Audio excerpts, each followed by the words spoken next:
ಇಡೀ ಪ್ರಪಂಚದಾದ್ಯಂತ ಸದ್ದು ಮಾಡಿದಂಥ ಪ್ರಕರಣ ಅದು ಹಾಸನದ ಪೆನ್ಡ್ರೈವ್ ಪ್ರಕರಣ. ಅದರಲ್ಲಿ ತಳಕು ಹಾಕೊಂಡಿದ್ದು ಈ ಕಿಡ್ನ್ಯಾಪ್ ಪ್ರಕರಣ. ಮಾಜಿ ಸಚಿವ ರೇವಣ್ಣ ನಾಳೆ ಸಂಜೆ ಬಿಡುಗಡೆಯಾಗುತ್ತೆ. ಇವತ್ತು ಬೇಲ್ ಸಿಕ್ಕಿದೆ. ನಾಳೆ ಬೆಳಗ್ಗೆ ಕೋರ್ಟ್ ಪ್ರಕ್ರಿಯೆ ಪೂರ್ಣಗೊಳಿಸಲಿದ್ದಾರೆ ವಕೀಲರು.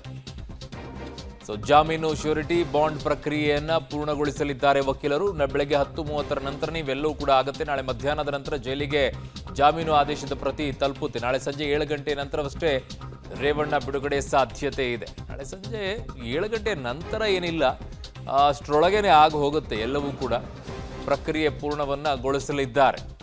ಕಾರಣ ಅಷ್ಟೊಂದು ಬೇಕಾಗೋದಿಲ್ಲ. ಕಾರಣ ಬೆಳಗ್ಗೆ 10:30ಕ್ಕೆ ಶ್ಯೂರಿಟಿಯನ್ನು ಕೊಡಬೇಕಾಗುತ್ತೆ. ಅದು ನ್ಯಾಯಾಲಯದ ಸಮಯ ಆರಂಭವಾದಂಥ ಸಂದರ್ಭದಲ್ಲಿ 10:30 11 ಗಂಟೆಗೆ ಆರಂಭವಾಗುತ್ತೆ. ಆಗ ಶ್ಯೂರಿಟಿಯನ್ನು ಕೊಡ್ತಾರೆ.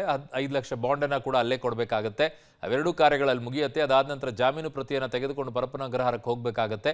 ಅಲ್ಲಿ ಹೋದ ನಂತರ ಅಲ್ಲೊಂದಿಷ್ಟು ಪ್ರಕ್ರಿಯೆಗಳಿರುತ್ತೆ. ಅವ್ರನ್ನ ಬಿಡುಗಡೆಯನ್ನು ಜಾಮೀನು ಮೇಲೆ ಆಚೆ ಕಳಿಸುವಂಥ ಸಂದರ್ಭದಲ್ಲಿ ಆ ಪ್ರೊಸೀಜರ್ಗಳು ಕೂಡ ಬಿಡುಗಡೆ ಆಗೋಕ್ಕೆ ಒಂದು 2 ಅವರ್ಸ್ ಅಂತೂ ಬೇಕಾಗುತ್ತೆ. ಅಲ್ಲಿ ಸಂಜೆ ಒಂದು 4 5 ಗಂಟೆ 6 ಗಂಟೆ ಅಷ್ಟೊತ್ತಿಗೆ ಅವರು ಆಚೆ ಬರ್ತಾರೆ.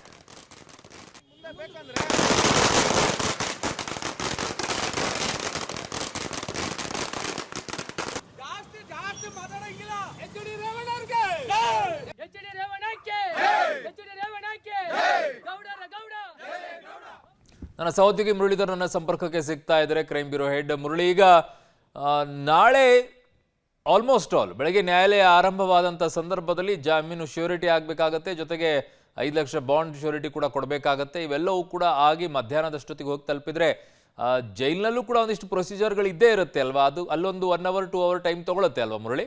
ಖಂಡಿತ ಅರುಣ. ಯಾಕಂದ್ರೆ ನಾಳೆ ಬೆಳಗ್ಗೆ 11 ಗಂಟೆಗೆ ಕೋರ್ಟ್ ಕಲಾಪಗಳು ಪ್ರಾರಂಭ ಆಗ್ತದೆ. ಕೋರ್ಟ್ ಪ್ರಾರಂಭ ಆದ ಬಳಿಕ ಏನ್ ಶ್ಯೂರಿಟಿ ಏನಿದೆ ಹೇಳಿದ್ರು ಆ ಶ್ಯೂರಿಟಿಗಳನ್ನ ಫುಲ್ಫಿಲ್ ಮಾಡೋ ಕೆಲಸವನ್ನ ರೇವಣ್ಣ ಪರ ವಕೀಲರು ಶ್ಯೂರಿಟಿಗಳನ್ನ ತೆಗೆದುಕೊಂಡೋಗಿ ಅಲ್ಲಿ ಪ್ರಕ್ರಿಯೆಗಳನ್ನ ಮುಕ್ತಾಯಗೊಳಿಸುವಂತದ್ದು. ಪ್ರಕ್ರಿಯೆಗಳು ಮುಕ್ತಾಯ ಆದ ಬಳಿಕ ಏನು ಆದೇಶದ ಪ್ರತಿ ಏನೈತೆ ಆದೇಶದ ಪ್ರತಿಯನ್ನ ಬಹುತೇಕ 3 ರಿಂದ 4 ಗಂಟೆ ಆಸುಪಾಸಿನಲ್ಲಿ ತೆಗೆದುಕೊಂಡು ಹೋಗ್ತಾರೆ.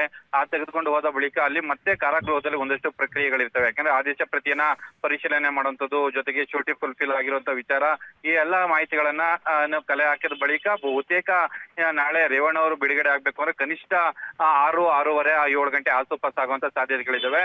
ಬಹುತೇಕ ನಾಳೆ ಸಂಜೆ ಬಳಿಕವೇ ರೇವಣ್ಣ ಅವರಿಗೆ ಬಿಡುಗಡೆ ಭಾಗ್ಯ ಸಿಕ್ಕುವಂಥದ್ದು ಅರುಣ್. ಓಕೆ, ಅಷ್ಟರೊಳಗೆ ಯಾವುದೇ ಚಾನ್ಸಸ್ ಅಂತೂ ಇಲ್ವೇ ಇಲ್ಲ. 6 ಗಂಟೆ ತಲುಪುತ್ತೆ ಸಂಜೆಗೆ ಅವರ ತುಂಬಾ ಅಲ್ವಾ ಮುರಳಿ?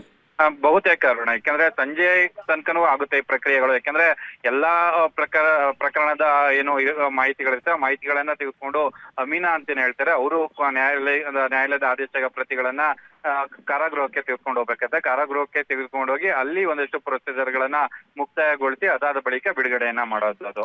ಈ ಶ್ಯೂರಿಟಿ ಕೊಡಬೇಕಾಗಿರೋದು 5 ಲಕ್ಷದ ಬಾಂಡು ಮತ್ತೆ 2 ಶ್ಯೂರಿಟಿಗಳನ್ನ ಹೋಗಿ ಕರ್ಕೊಂಡು ಹೋಗ್ಬೇಕಲ್ಲ, ಇವರೆಲ್ಲಾ ಪ್ರೊಸೀಜರ್ಗಳಾಗೋದು ಕೋರ್ಟ್ ನಲ್ಲೇ ಅಲ್ವಾ ಮುರಳಿ? ಇದು ಹೌದು ಅರುಣ. ಶ್ಯೂರಿಟಿ ಕ್ಲಿಯರ್ ಆಗಂತದ್ದು ಕೋರ್ಟ್ ನಲ್ಲಿ. ಶ್ಯೂರಿಟಿ ಕ್ಲಿಯರ್ ಆದ ಬಳಿಕ ಒಂದು ಆದೇಶದ ಪ್ರತಿಯನ್ನ ನ್ಯಾಯಾಲಯ ಕಾರಾಗೃಹಕ್ಕೆ ಒಂದು ಮಾಹಿತಿಯನ್ನ ರವಾನೆಯನ್ನ ಮಾಡುವಂಥದ್ದು. ಆ ಆದೇಶದ ಪ್ರತಿಯನ್ನ ತೆಗೆದುಕೊಂಡಂತ ವ್ಯಕ್ತಿ ಏನಿರ್ತಾರೆ ಅವರು ಕೋರ್ಟ್ನ ಸಿಬ್ಬಂದಿ ಆಗಿರ್ತಾರೆ. ಕೋರ್ಟ್ನ ಸಿಬ್ಬಂದಿ ತೆಗೆದುಕೊಂಡು ಹೋಗಿ ನ್ಯಾಯಾಲಯಕ್ಕೆ ಕೊಟ್ಟು ಅದಾದ ಬಳಿಕ ಅಲ್ಲಿ ಪ್ರಕ್ರಿಯೆಗಳನ್ನ ಪ್ರಾರಂಭ ಮಾಡುವಂಥದ್ದು ಅರುಣ್. ಬಟ್ ನಮ್ಗೆ ಸಾಮಾನ್ಯವಾಗಿ ಒಂದು ಕಾಮನ್ ಪ್ರಶ್ನೆ ಬರುತ್ತೆ, ಇಷ್ಟೆಲ್ಲ ಡಿಜಿಟಲ್ ಯುಗದಲ್ಲಿ ಪ್ರತಿಯನ್ನ ತೆಗೆದುಕೊಂಡೇ ಜೈಲಿಗೆ ಹೋಗ್ಬೇಕಾ, ಇಲ್ಲ ಡಿಜಿಟಲ್ ಅಲ್ಲಿ ಕೋರ್ಟ್ ಅಲ್ಲಿ ಅಪ್ಲೋಡ್ ಆದ ತಕ್ಷಣ ಅದರ ಪ್ರೊಸೀಜರ್ಗಳಾಗುತ್ತಾ? ಅರುಣ್, ಏನಂದ್ರೆ ಕೆಲವೊಂದು ಪ್ರಕರಣಗಳಲ್ಲಿ ಪರ್ಟಿಕ್ಯುಲರ್ ಆಗಿ ಒಂದು ಆದೇಶವನ್ನು ಹೊರಡಿಸಿರ್ತಾರೆ. ಉದಾಹರಣೆಗೆ ಮುರುಘಾ ಶ್ರೀಗಳ ಪ್ರಕರಣಕ್ಕೆ ಸಂಬಂಧಪಟ್ಟಂತೆ ಒಂದು ಆದೇಶವನ್ನ ಹೈಕೋರ್ಟ್ ಕೊಟ್ಟಿತ್ತು. ಆದ್ರೆ ಇಮೇಲ್ ನ ಮೂಲಕ ಹೈಕೋರ್ಟ್ ನ ರಿಜಿಸ್ಟರ್ ಮೂಲಕ ಒಂದು ಆದೇಶದಿಂದ ಪ್ರತಿ ಕೋರ್ಟ್ನ ಕಾರಾಗೃಹದ ಸಿಬ್ಬಂದಿಗೆ ತಲುಪಿದ ಬಳಿಕ ತಕ್ಷಣವೇ ಬಿಡುಗಡೆ ಮಾಡಿ ಅಂತೇಳಿ ಒಂದು ಆದೇಶವನ್ನ ಕೊಟ್ಟಿತ್ತು. ಆದ್ರೆ ಈ ಪ್ರಕರಣದಲ್ಲಿ ಏನು ಹಳೆಯ ರೂಪುರೇಷೆಗಳ ನಿಯಮಗಳೇನಿದೆ ಆ ನಿಯಮಗಳ ಮೂಲಕವೇ ಬಿಡುಗಡೆಯನ್ನ ಮಾಡುವಂಥದ್ದು. ಇಲ್ಲೂ ಏನಾದ್ರೂ ವಿಶೇಷವಾಗಿ ಆದೇಶವನ್ನ ಮಾಡಿದ್ರೆ ಆದೇಶದ ಪ್ರತಿಯನ್ನ ಇಮೇಲ್ ನ ಮೂಲಕ ಪಡೆದುಕೊಂಡು ಅದಾದ ಬಳಿಕ ಬಿಡುಗಡೆಯನ್ನ ಮಾಡಬಹುದು ಅಂತ ಏನಾದ್ರು ಇದ್ದಿದ್ರೆ ಆ ರೀತಿಯ ಪ್ರಕ್ರಿಯೆಗಳು ಆಗ್ಬೋದಿತ್ತು. ಆದ್ರೆ ಇದು ನಿಯಮಾವಳಿಗೆ ಏನಿತ್ತು ಆ ನಿಯಮಾವಳಿಗಳನ್ನ ಇಲ್ಲೂ ಕೂಡ ಫಾಲೋ ಮಾಡ್ಬೇಕಾರಂಥದ್ದು. ಓಕೆ ಮುರಳೀಧರ್, ನಿಮ್ಮೆಲ್ಲ ಮಾಹಿತಿಗೆ ಧನ್ಯವಾದಗಳು. ಸದ್ಯಕ್ಕೆ ಈಗ ಮಾಜಿ ಸಚಿವ ಶಾಸಕರಾದಂಥ ರೇವಣ್ಣ ಅವರಿಗೆ ಜಾಮೀನು ಮಂಜೂರಾಗಿದೆ. ಸೊ ಅವರ ಅಭಿಮಾನಿಗಳೆಲ್ಲ ಹೊಳೆನರಸೀಪುರದಲ್ಲಿ ಪಟಾಕಿ ಹೊಡೆದು ಸಂಭ್ರಮಾಚರಣೆಯನ್ನು ಮಾಡಿ ಅವರ ಪರವಾಗಿ ಘೋಷಣೆಯನ್ನು ಕೂಗಿದ್ದಾರೆ.